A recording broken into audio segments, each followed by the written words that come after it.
Hello dear student, स्वागत है आपका पीसीएम स्टार क्लासेस पर। आज की वीडियो में हम आपको रसायन विज्ञान कक्षा 12 वैद्युत रसायन से एक बहुत ही महत्वपूर्ण अंकित प्रश्न आपको समझाएंगे। ये अंकित प्रश्न देखिए 2020 में बोर्ड एग्जाम में पूछा गया है। तो डियर स्टूडेंट, ये जो वैद्युत रसायन चैप्टर है, इससे क्लास 12th में बोर्ड एग्जाम में प्रतिवर्ष एक अंकित प्रश्न पूछा जाता है। और जो अंकित प्रश्न इस चैप्टर से पूछा जाता है वो दो प्रकार से पूछा जाता है। पहले प्रकार का प्रश्न जो पूछा जाता है उसमें सेल का विद्युत वाहक बल पूछा जाता है, और जो दूसरे प्रकार का प्रश्न पूछा जाता है उसमें कोई सेल अभिक्रिया दी होगी और उसकी मानक गिब्ज ऊर्जा पूछी जाएगी। ओके, पहले प्रकार में क्या पूछा जाता है? सेल का विद्युत वाहक बल, और दूसरे प्रकार के जो होते हैं उसमें मानक गिब्ज ऊर्जा। तो डियर स्टूडेंट, हमने आपको पिछले वीडियो में बताया था कि सेल का विद्युत वाहक बल कैसे ज्ञात करना है। आइए इस वीडियो में हम आपको मानक गिब्ज ऊर्जा, किसी सेल की मानक गिब्ज ऊर्जा आप कैसे ज्ञात करेंगे हम आपको बताएंगे। तो आइए देखते हैं। तो प्रश्न दिया है, एक सेल में निम्नलिखित अभिक्रिया होती है। देखिए सेल अभिक्रिया दिया है, इसमें 2Fe3+ aqueous plus 2I minus aqueous gives 2Fe2+ aqueous plus I2 solid. इसमें देखिए फेरिक आयन फेरस आयन में बदल रहा है और आयोडाइड आयन आयोडीन में बदल रहा है। ये हमारी क्या है? सेल अभिक्रिया है। और क्या कह रहा है?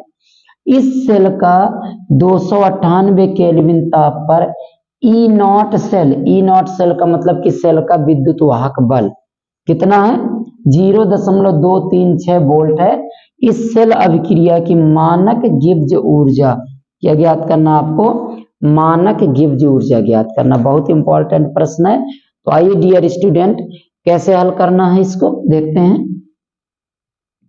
सबसे पहले देखिए यहां हमें क्या दिया है, इसमें E0 सेल यानी सेल का विद्युत वाहक बल E0 सेल दिया है 0.236 वोल्ट। ओके, और आपको ज्ञात क्या करना है? इसमें ज्ञात करना है मानक गिब्ज ऊर्जा यानी डेल्टा GR।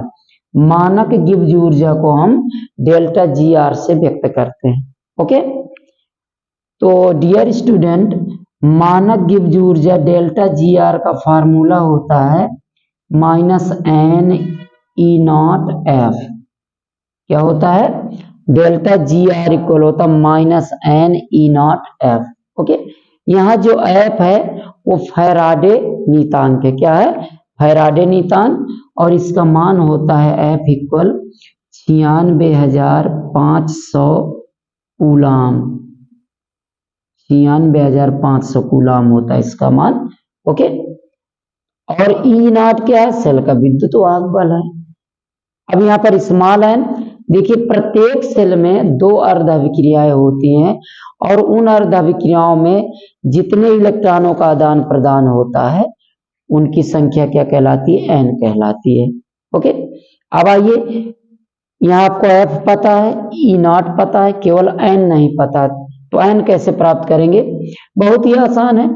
देखिए इस पर आयोडीन आयन दिया है, यानी एक आयोडीन आयन पर एक इलेक्ट्रॉन की अधिकता है। तो यहाँ पर 2 आयोडीन आयन है तो 2 इलेक्ट्रॉनों की अधिकता हो गई। ओके, अब ये 2 आयोडीन आयन 2 इलेक्ट्रॉनों को त्याग करके किस में बदल जाते हैं? आयोडीन में बदल जाते हैं। यानी इसने 2 इलेक्ट्रॉन त्याग दिए और किस में बदल गया? आयोडीन में। ओके, और इस पे देखिए यहाँ पर फेरिक आयन 3+ है, तो यहाँ 2 फेरिक आयन है तो टोटल चार्ज कितना हो गया? 3 दूना 6 हो गया।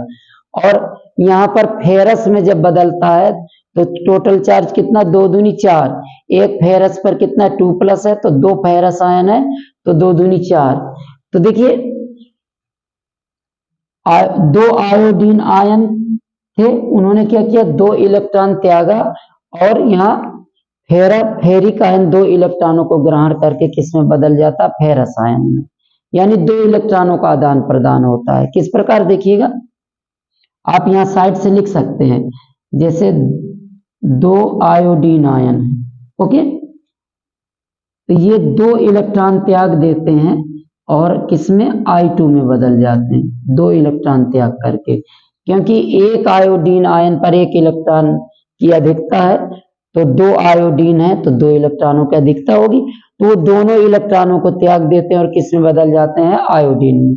ओके, अब यहाँ दूसरी अभिक्रिया है, देखिए 2Fe3+ और प्लस 2 इलेक्ट्रॉन, इन 2 इलेक्ट्रॉनों को ये ग्रहण कर लेता है। देखिए Fe, एक Fe पर कितना 3+ है तो 2 Fe पर 6 हो गया। अब ये जब 2 इलेक्ट्रॉन ग्रहण कर लेगा तो क्या आ जाएगा 2Fe2+, यानी इलेक्ट्रॉन पर कितना निगेटिव चार्ज होता है, इस पर टोटल चार्ज कितना था 6 इकाई का धनावेश था, और 2 इलेक्ट्रॉन ग्रहण कर लेगा तो टोटल कितना बचेगा 2 दूने 4 इकाई का धनावेश बचेगा। ओके, तो आप देख रहे हैं यहाँ पर 2 इलेक्ट्रॉनों का आदान प्रदान हो रहा है, ये 2 इलेक्ट्रॉन ग्रहण कर रहा है और ये 2 इलेक्ट्रॉन त्याग रहा है, तो यहाँ n इक्वल क्या आ जाएगा, n इक्वल आ जाएगा 2। ओके, बस आपको मान रख देना इस पर, तो delta GR equal minus n की जगह 2 और E0 का मान कितना दिया है 0.236 और F का मान होता है 96,500। बस डियर स्टूडेंट, आपको इसका गुणा करा देना है, जब इसका आप गुणा करा देंगे तो ये आ जाएगा 45,548 माइनस 45,548 जूल आ जाएगा। इस प्रकार से मानक गिब्ज ऊर्जा प्राप्त हो जाएगी। तो बहुत ही इंपॉर्टेंट प्रश्न है और बहुत ही आसान है, तो उम्मीद करते हैं कि वीडियो आपको पसंद आया होगा। अगर वीडियो पसंद आया तो प्लीज इसको लाइक व शेयर जरूर करें। Thank you.